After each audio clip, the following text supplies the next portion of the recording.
شعرت منيح. بلش؟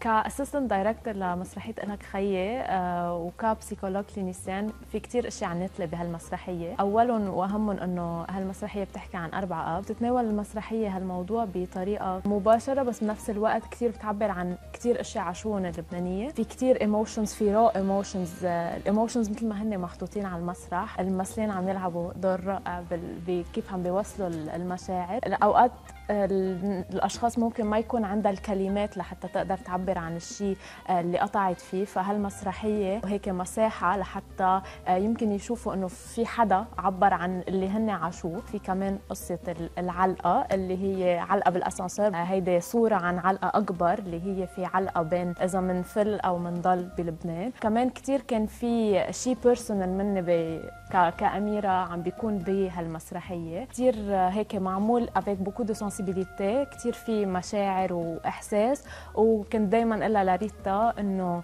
هالمسرحيه عم تحكي عن شيء كثير حقيقي، لدرجه انه بالريهرسلز اوقات بروح بالمشاعر، كل مره بيرجع التكست، كل مره بيرجع على نفس الايموشنز. ناطرينكم.